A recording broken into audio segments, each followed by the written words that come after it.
Hey Authority Hackers, welcome to this week's podcast episode. In this episode, we are going to come back on something we talked about a few months ago, and that was hiring AI-specific writers and kind of investing into that and trying to figure it out, etc.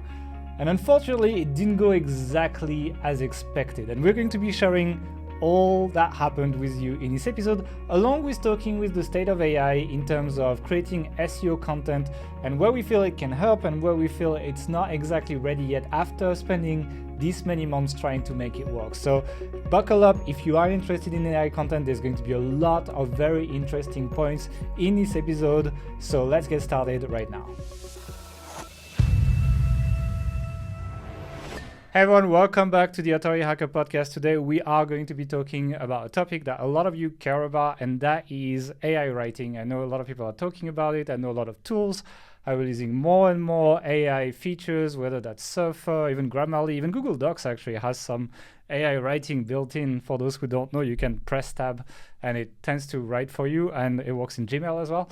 And a lot of people are seeing this as the future of creating content, a cheaper way to create websites for people who are like tight on budget, etc. It's the promise of maybe getting, making a lot of money without spending a lot of money.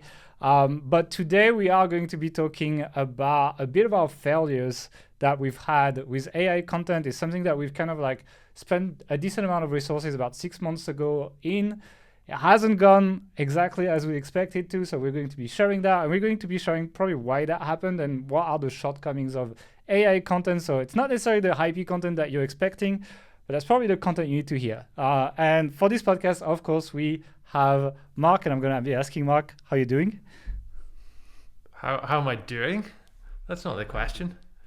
What's my question again? I forgot. I'm just oh my God, what's happened to you? How's it going? Okay. Sorry. So people know my lines better than me now. I'm not the real one. I'm an AI version of me, you know. For those of you who have been following the progress of my interior design over the last half of a decade, you'll see that we now have 2 shelves and a LED lightning thing and some books with no bookends. So tune in next week to see what amazing developments have occurred on that back wall. Yeah, it's like a minimalist full remake, etc. But today we also have Theo, and Theo is actually a new addition to the, not really a new addition, you've been writing as a freelance for us for a while, but you're working full-time with us now. And Theo's main job with Authority Hacker is to review tools. So we don't always necessarily like make a huge shout out, but we keep creating content on authorityhacker.com. And Theo, his job is, I give him a tool, and I'm like, figure it out. And then he just plays with the tool for like 3-4 days, and then he writes a very comprehensive review. And recently he's been writing reviews for AI tools. He's been doing a lot of like page speed tools as well recently. And so I wanted to bring Theo here because Theo has been spending more time than me in the last few weeks on AI tools, and I thought his opinion would be valuable. So welcome to the podcast, Theo. Hi guys, I'm really happy to be here. And all of you might notice that I'm still at the beginning of my journey in creating a good background, but I'm excited to work on that, and of course the tools that Gail sent me. And yeah, I'm excited to talk about AI writing. Yeah, it's all right. You're only about 2 weeks behind where I am, so. Yeah. It's like, look at how many years Mark has been doing the podcast and where he's at. So it's like, you're already like, the equivalent of Mark 5 years in, basically. So that's completely fine. Okay, let's jump into the topic of the podcast.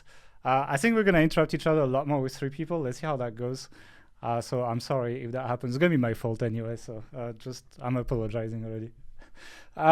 Anyway, I want to talk about the promise of AI writing, because I think there's a huge discrepancy between what you read on the sales page of an AI tool and what it brings to your business in the end, right? So if I go to the Jasper.ai sales pages and like features pages, that kind of stuff, they'll be putting stuff that it can definitely do, in my opinion, like, writing short content, writing social media updates, etc. And I'd say it's pretty good at that. But on the other side, you have the idea that it can write full blog post, and usually with a more expensive plan for most AI tools, like, they give you this long form content and you can free form write, etc., which it does. It outputs the words, But like, for example, when they promise that you can do your blog post outline, your chances of getting traffic to a blog post outline by AI is pretty much 0. And in terms of like people who run a real business, it's quite unlikely you're going to do very well with it. So I feel like it's quite difficult for beginners who haven't played with these tools or who don't have experience to gauge what they can actually get out of it versus what the reality is. How do you feel about this, Theo, actually, because you've been working quite a bit on these tools, etc.? Yeah, I agree. When it comes to blog posts, all of them promise that they can help you with it. Jasper even has built-in integration with Surfer that you can open Surfer like you would in Google Docs, and so technically you have everything in place to pump out content really fast.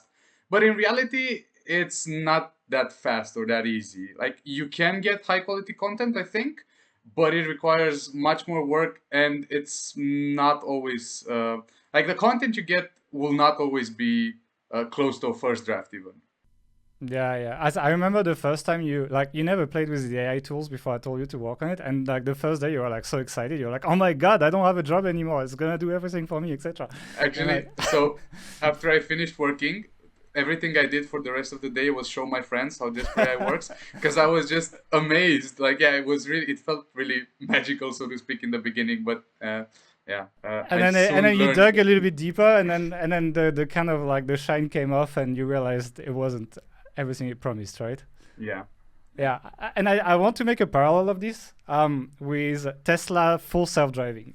So I think it's a much bigger industry that's doing something very similar to what's happening in the AI content writing industry, right? So in 2016, Elon Musk came out and said, by the end of the year, I'm going to have a Tesla cross the US in full self-driving, right? Did not happen. 2017, he came back, he's like, okay, this year we're going to do it. Didn't happen. 2018, they started selling the feature of full self-driving to people for $8,000 when you bought a new Tesla. So $8,000 in the pocket of Tesla, promising full self-driving. There was no full self-driving in 2018. There was no full self-driving in 2019. There was no full self-driving in 2020. There was no full self-driving in 2021. It never came out. And then now they're selling it for $12,000. If you buy a new Tesla, you can still spec for it. So how many people spec for it? I don't know, but a lot of people have this on their car. And it's even they decided selling it as a subscription, right? They recently, I think 4 or 5 months ago, they started releasing it as a beta. So it's not a full commercial product, but you can opt into the beta and you can use it, right? And people's reaction to using this is extremely similar to Theo's reaction when he first started using Jarvis, right? People are first amazed by it. Like, it can handle lights, it can handle stop signs, it can change lanes, and drive in the city kind of okay. But there's a video from a YouTube channel called Snazzy Lab that I watched recently, where he basically takes his Tesla to self-drive. He's in the beta program for 30 minutes.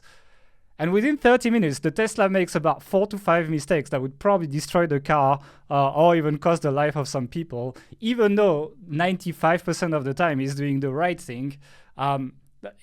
It seems that from the reviews I've watched, nobody would ever close their eyes and not their Tesla full drive at this point, and it still feels like these little issues will take a really long time to fix. And I feel like it's very similar to what AI writing is, right? Probably 80-90% of the words an AI writer puts when it's writing an article for you, even with minimal output, they're pretty good, but like it's still missing like the stuff that really adds value and that makes you connect to the content, etc., that humans can do, and that it's very difficult to do for a machine. And it's similar to the driving as well. Like 90% of driving is pretty mechanical rules, etc., and 10% is intuitive, kind of like fixing stuff. And you know what I mean? Like it's hard to emulate as a machine. It's not a bad comparison as far as Gale comparisons go. It's in the top 50%, I would say. But the issue here is it's quite similar. Like if you fuck up while you're driving, you could die, right? It's very serious. So you need to have almost 100, close to 100% safety or whatever rating as possible. With content that you want to rank on Google, there are only 10 spots on page 1. And so everyone who's creating really good content to appear there, you can create something which is fine, which is decent, which is okay. But if everyone else is doing a slightly or a lot better job than you, you're not going to be there. So it's like a zero-sum game. So if it's not going to be great, if it's not going to get you to page 1, there's no point in it. It doesn't actually gain you anything. I think it makes sense for like extremely uncompetitive queries, right? Stuff that's like nobody else is writing about. I think if you write really, really, really, really, really long tail stuff and there's no content about it, yeah, you will take the positions. And I would expect a lot of like AI case studies use that as a way to show that AI content can rank. And I believe it can rank. But I think you're right. It's like there's only 10 spots on page one. It's not hard to do better content than AI. Would you agree with that, Theo? Yeah. Okay.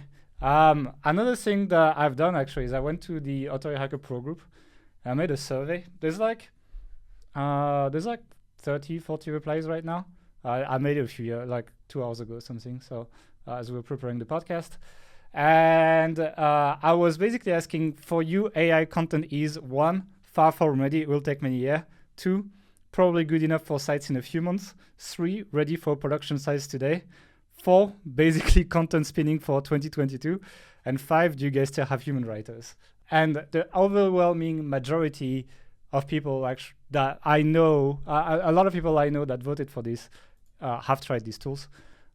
Voted far from ready. It will take many years, basically. So I think it's one of these things where the first 80% are really easy to get, and the last 20 will take a really long time to get.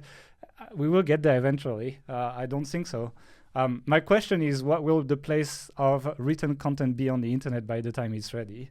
As things are evolving more towards like videos and interactive content and that kind of stuff. So like, yeah, that's pretty much like the promise of AI and kind of like what the industry is promising us. Now, I think what's going to be interesting is talking about what happened with us, because we did do that podcast a few months ago where we mentioned that we hired some people that were specifically hired to work with AI tools and try to create AI content.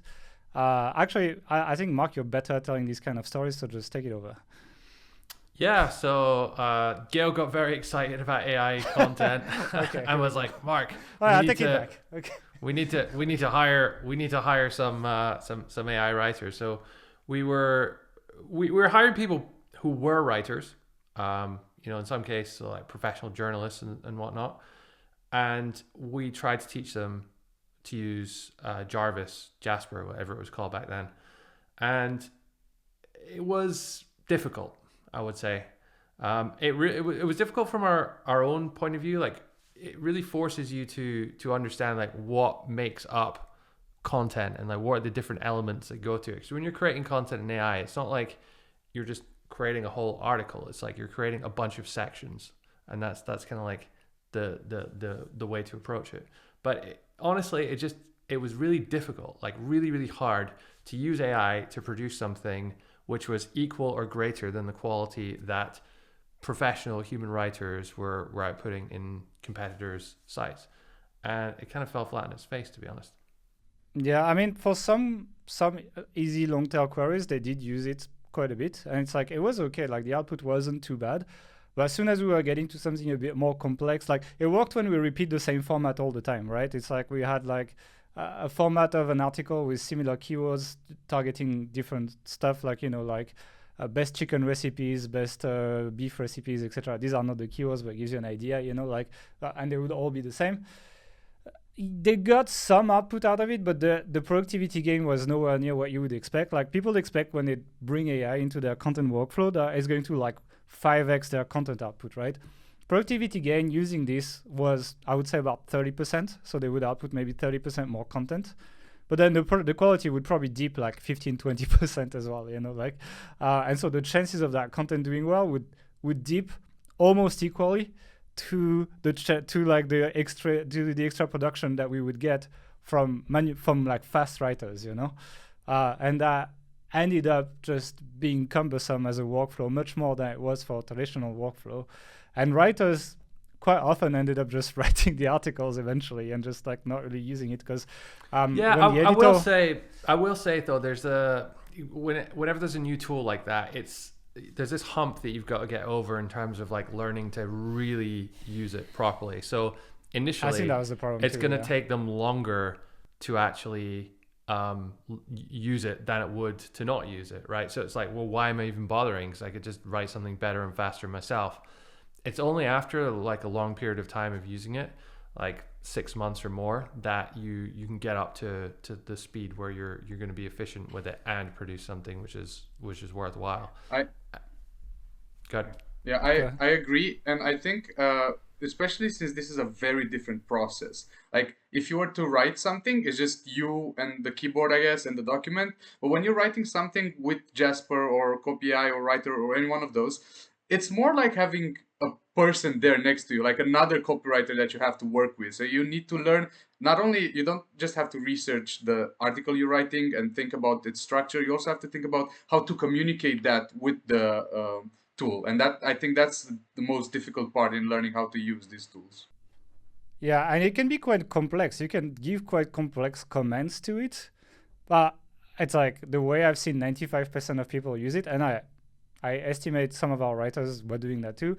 They were kind of like dumbing it down and not really using all the features, and we ended up with worse content as well. So if you give more precise input to it, I mean, Theo knows, like I have some templates. You actually put some of these templates in the Jarvis review, so maybe we can quote them and put some bureau here, showing some like templates that we built that gives us exact outputs to what we want, but it does take some work as well. Like you need to build your templates for the AI, and usually it's kind of like the problem with automation. I think there was a graphic I saw a long time ago where, like, if you just do all the work yourself, you just grow linearly. But when you try to automate stuff, it's like very slow at the beginning. Then it kind of like spikes as you figure out the automation. And I think AI content production is a bit like that. And the hurdle is pretty significant if you want to build a full content process on this. Like you'll need to build lots and lots of templates, not for articles, for pieces of articles. You need to build a template for the intros of your render previews. You need to build a template for the outros of your render previews. And depending on the topic, you might need to build a different intro type for, like, best recipes and maybe best something else, like something that talks about something completely different. So you will end up with hundreds of templates that you need to juggle with to be able to put articles together. And it's kind of like building a factory first before you can actually have a industrial output. And it takes a significant amount of work at the beginning, and it takes a complete different skill set to, as you said, write on the document.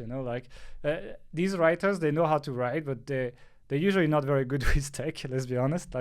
And that's going to be a problem if that's the future, actually, because content creation will be more about interacting. Like it will be like coding. It will be like coding without code, except you code with language. Like you give instructions, like write an introduction that mentions this and this and does this, and it's like it's essentially the same logic that you would have when you would write code, but with words, and it's going to take a very different kind of people to create content, and even the recruiting is something that will have to be thought about if AI becomes something that's more mainstream, basically. But what would you say our main learnings were? Just to add to that, I think there's one other challenge is that this technology is very, very new, right? Yeah. And I think we had over 100 applicants apply for these positions, and I think one had experience of using it.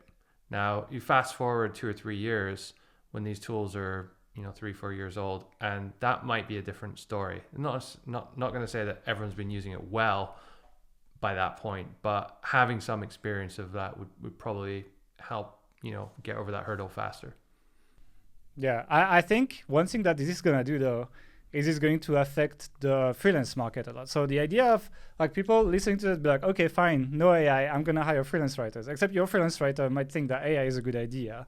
And the freelance market, I think, is going to start filling up with AI, fluffy AI content. It already is. We're there already. Yeah. So if you order content on, Text Broker or, just any like Upwork person or any cheap writer, there's a good chance that they are producing content with Jarvis, or Jasper, whatever it's called now.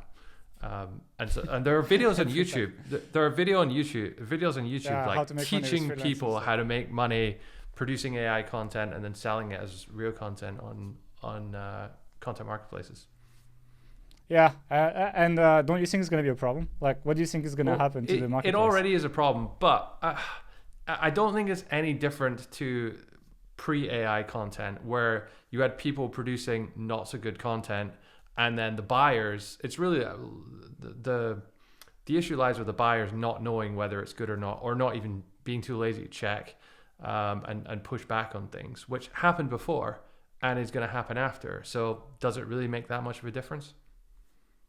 Yeah, I agree with Mark. I think there's so when you get content from Jasper or any other AI writing assistant, like you can just deliver it to a client like that unless you're charging, I don't know, like 2 or 3 cents a word. Like you need to edit it, you know. So I don't think there's a huge difference between just outsourcing it to someone that takes very little, like that charges you very little, and then editing it and giving it to a client. I think it's pretty much the same thing. Actually, you were a freelance writer before. Did you do that? Did you outsource? Yeah, no. I never opened an AI writing tool before. Oh, you mean the outsourcing? Yeah. Did you outsource to someone cheaper and then just edit it, etc.? No. No. Are you doing that now? Just tell me the truth. That's what I wanted to say. Like, if I did do that, I wouldn't tell you now. So, yeah, but well, no, unfortunately, I read your content, so it's kind of a problem. And there's like 1 million Google comments. Yeah, but one thing that is going to change with that, I want to talk about I'm going to start with that. The one thing that might change is, you know that these AI tools are based on GPT-3. GPT-3 is like some open AI project. It's basically an open API. It's called GPT-3, but before that there was GPT-2, right? It was the previous version of this.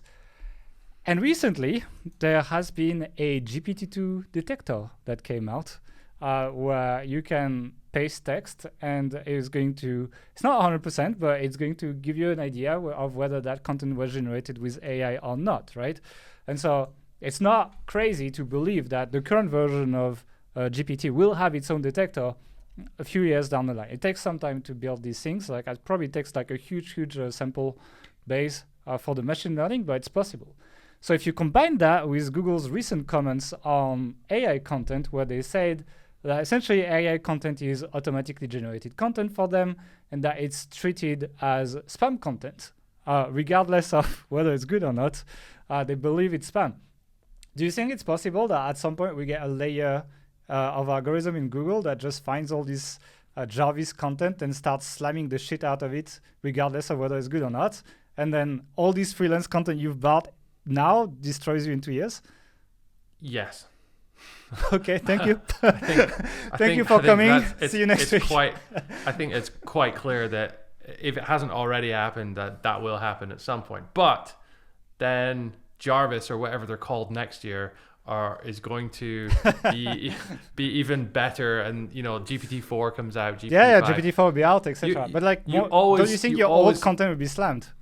But like you could say the same about you could say the same about human written content. Like it gets out of date, it gets a bit shit when just the general level gets better. So yeah, it's a problem. But let's be honest. If you're creating a whole site of content on AI, you're probably not playing the long game with content anyway. There's a churn and burn effect there, right? A rank and tank. People like that in the last podcast. Yeah, that's my new coin term, But yeah, I agree. But I think it's a bit different because a shitty human writer does not fit a 0 to 1 criteria. Like, whether a content has been created by AI is a yes or no question, right? And then if there is an algorithm layer that just slams everything that is a yes, it's going to be different from having a bunch of shitty writers that all write in a different way that will be more moderately affected by layers of algorithms being added. You're right, content, then. You can identify at scale globally across the entire internet and just switch it off. Exactly. Now the issue is like to turn that around.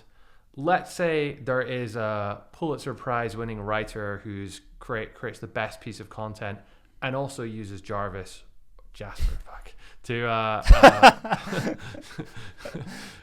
if they want to send us some goodies, some like Mark can have like a Jasper hat in the next podcast or something. Who uses Jasper to help get unstuck or to help write a couple bits of it, but edits it heavily. Is that going to get flagged? Yeah. And if that gets flagged, does that deserve to be taken out if they've really made it good? I would argue no. I agree. I think it's going to look like duplicate content. I would argue that rather than specifying, hey, this is AI content, therefore it can't rank, just apply the general, whatever mechanisms they're using for, is this good, is this bad, or how good is this, how bad is this, and just treat it as you would with any other content. In any like remotely competitive term, SEO query, you're not going to have AI content ranking. Now, it is true that in much less competitive spaces, just by using AI and being able to output hundreds of thousands of articles, you're going to hit all these super long tail keywords that no one else has written about. So if you're the only player in that game, then are you going to rank with AI content? And if you do, is that a problem? Well, maybe, because a general article not about that specific topic written by an expert might actually be better. But then again, it's like relevancy versus authority and all that. So who knows? Yeah. Any take on that, Theo? Yeah, I'm hoping that Google, sort of like something similar to what Mark said, Google would just look at AI writing and think, what is the problem with this? Because the content can get really repetitive, and AI writing tools are not good at doing research. So the facts you're getting in articles written by them are not really good, or maybe they're just like general information there. So I think that the best course of action, or like the ideal course of actions for AI writing tools, is this. Google looks at their output and says, okay, we don't want repetitive content, we don't want poorly researched articles, so they just slam that, and in this way they're affecting bad content written by AI writing tools and bad content written in general, but of course with a predisposition to hurting AI generated content. Also, if GPT-4, which we don't know when it should come around, but if it's like a big upgrade and it actually makes content not just in a pre-alpha sort of first draft way, but actually produces high quality content, I think that can speed up a more lenient approach from Google. Yeah, let's see. I mean, you know how Google works, right? It's like, do what I say, not what I do. So Google's gonna like ban AI content and make AI content as featured snippets with their own stuff. Like that's what's gonna happen eventually. We all know that, and they will just reduce the traffic to websites when they do that. But let's see. It's interesting though. It's interesting because it's really a switch, and if you can detect it, it's a little bit different than just punishing bad content, because bad content has many forms. But if you can detect what has been generated automatically, that can be a problem. But I can see this work very much like duplicate content, where it's like if you have like a couple of sentences of duplicate content in a big page of unique content, it's not going to be affected. You're going to rank anyway. But if most of your page is duplicate content, you're not going to rank, and you would just get no traffic.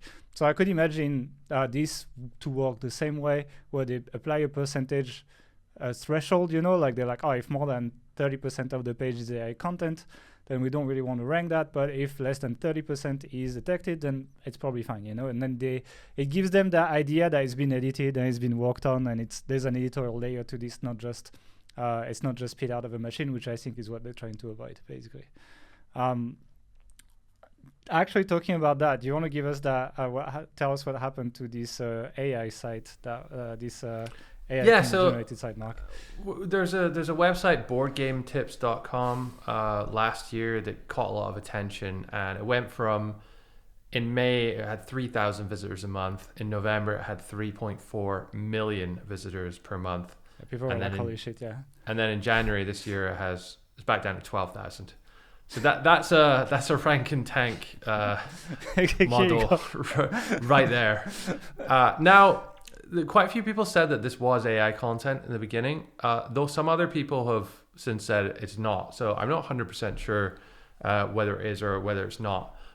Looking at the site now, it appears to be just a guest post farm. There's a ton of casino links going up there, and some of the more recent articles look like they are just straight out copied. Like I found one which was just a forum post from myboardgamesguides.com. And yeah, it's just the article's just lifted straight. So I'm not entirely sure what was happening here, but they had, I think it was like 209,000 articles uploaded within 1 month, and then the site just took off.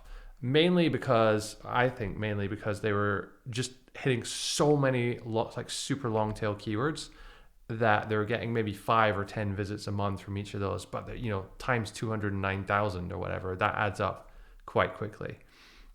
So that's an example of these kinds of projects, and if it is AI, if it's not, it doesn't matter. It's still the same kind of model of what you can do with this type of content. And I'm sure these are just the ones we know about, right? I'm sure there are far more successful sites out there using this that we just haven't heard of yet because they're being a little smarter about it. Yeah. So I mean, yeah, and I'm sure, yeah, you can find examples of successful sites. It's just this one was looked at by a lot of people and mentioned on a lot of Facebook groups and stuff. So I thought it would be interesting to look at. And it's like, it's a huge tank. I mean, going from 3.4 million to 12K, it's like it's a huge dump of traffic. And I'm wondering if that's not one of these like switches or something, but it's hard to tell. It's probably the site has been flagged as pure spam or something like this. Like, yeah, it's like a spam penalty. It might be manual as well, actually. At the same time, you know, they had that amount of traffic for 2.5 months, so they probably made north of $300,000 off of that project. Yeah, rank and tank. In ads, money with that. You know. Yeah. Yeah, it can work. I mean, the question is how much did they spend? Because outputting this many pages is also not free. Even if you use cheap writers, cheap like AI tools, etc., like you need someone to operate these tools. You need all of that. Like, well, I mean, if you're going to do it at that scale, you're not gonna. There's no way you can edit them or anything. You have to just of course create some kind of you know, like get the AI to write the whole article.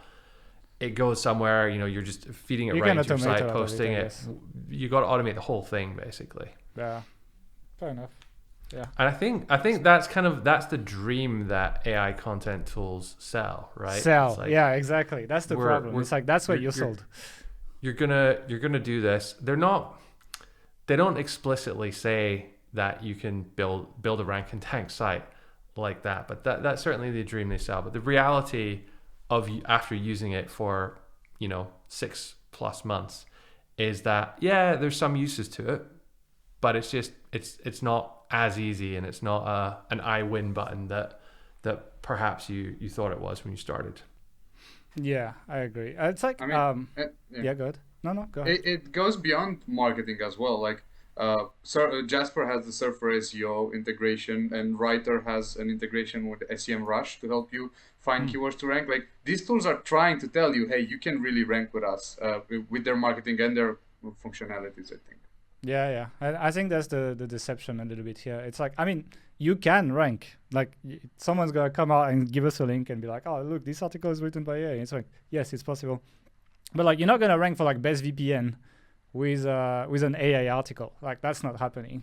Or prove me wrong, but it's like for competitive terms, it's still like it's the same as this self-driving thing. It's like, it does it 90% right 90% of the time, but these few mistakes, it's easy to outdo an AI writer at this point. And when there's only 10 spots on the top of the subs, well, you're not gonna get it if you don't put the effort, basically.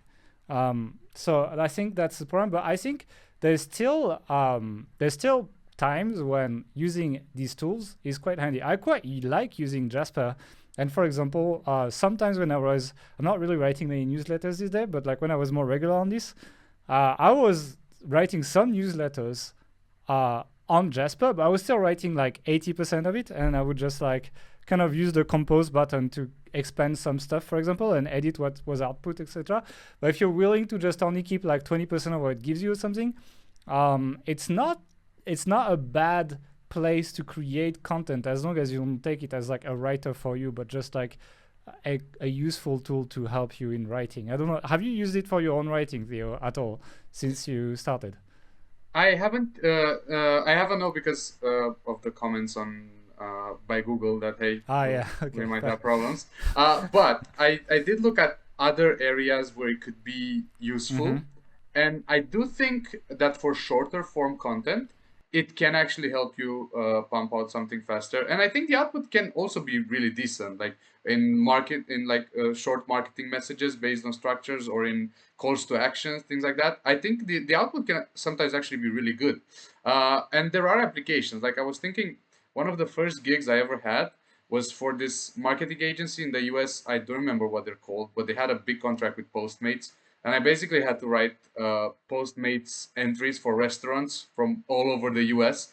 And there are like thousands of them. And all of them had a clear structure of what they needed to have. Some information about the menu, whether it's like vegan or things like that, and where it's at. So you know how close it is to you. Those sort of things you can easily structure them to get a tool like Jasper to write them for you. So I think there is a lot of applicability, just maybe where you also need a lot of SEO or you're counting on SEO, maybe not that helpful. Sorry. I was quite impressed with the social media post formatting functions in Jasper.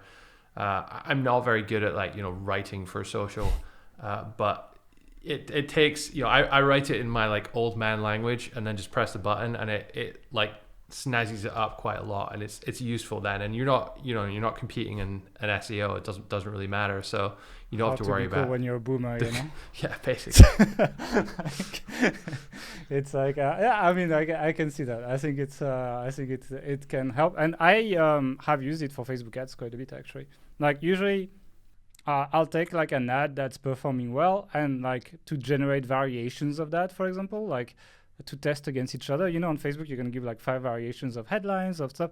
It's perfect for that. It's quite good, especially if you've done the first one yourself, so you've done exactly what you wanted.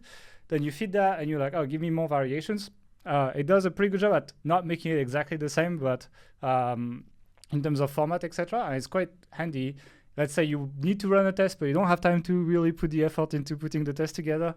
That can do it for you quite well. Same for opt-in pop-up headlines, for example. I can see I know you want to run more tests on the pop-ups, Mark.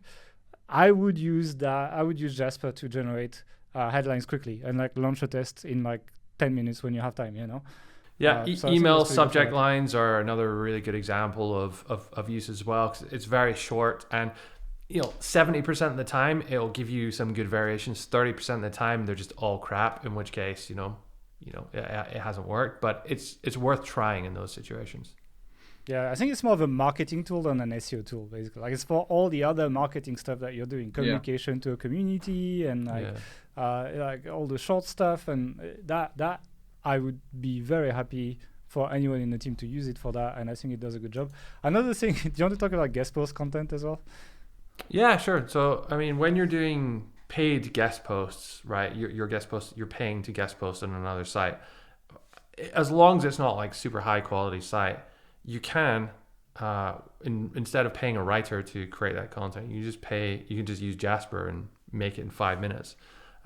We've done this a bunch of times on some of our other sites, and we've never had a single one rejected from that, because you're paying and it looks all right. So why would they question it? Now, long term, is that the best approach? Is the link going to be as good? You might question that, but it's working now, and it's a viable option. Yeah. So we also use it for that. So as you say, we don't hate AI tools. I just think that the promise that's made on the sales page versus the reality is quite different. And it's preying on newbies, newbies that don't have the budget to pay for writers, for example. They are the perfect candidates to start. I'm not so sure I would go as far as saying they're preying on newbies. I think there's they're deliberately doing that. I think it's just we sort of lying by omission, not fell for it, but I think everyone who tries it for the first time, they expect it's going to be some shitty spinner. They try it and think, oh, actually, this is pretty good. It's better. Oh, definitely. Wow, this is going to change the world. Mm-hmm. And then actually it's okay, well, it has some good uses that are valuable, but it's not going to do everything for every type of content for me automatically. Yeah, I agree. It's not fully ready yet, but I see the veterans. I see the age poll, right? I see people they're yeah, no, I'm not. It's not ready yet, and they get it. They don't need that podcast to know that. But I see also beginners who are well, I could on one side I could spend $1,000 on a freelance writer, or I could spend $99 on Jasper, and then they will think it's a comparable output, and based on what's being told to them and their lack of experience, and I think that's a bit of a problem in this industry. So that's something that I wanted to highlight in this podcast, while still highlighting all the positive things that you can do with it in terms of all the other marketing work. And even as a writing assistant, if you're smart and if you're very critical and willing to edit, basically you're a senior editor when you work with Jasper, and he's a terrible writer that you have to correct all the time. That's pretty much it. Okay, so I think we can slowly close this out. So I want you guys to give me your closing thoughts and answer the same question that I gave in the H Pro group, which is AI writing for, let's say, for SEO in that case, far from ready? It will take many years. Probably good enough in a few months. Ready for production sites. Basically content spinning. Which one would you pick? Let's go, Mark. You can start. So I wouldn't say it's many years away. I think maybe 1 or 2 years we'll see higher quality versions of what the current tech can do that are closer to being indistinguishable for sort of medium competition keywords. I still think we're a long way away from it being better than good human writers, though. Yeah, but do you think the bad human writers are going to be out of a job in a few years? I'm just concerned about that guy who's applying with under a fake name every time we post a job ad on ProBlogger. I mean, potentially, but I think there's also a large number of less aware customers for them that will keep buying their garbage because they're not kind of aware of what else is out there. I mean, that's the only reason I can think of how these people sustain themselves. But fair enough. Theo? Yeah, I think it depends on when GPT-4 comes out. Because as it is now, I think it's a few years maybe, or like never really, to replace writers or really be useful in SEO.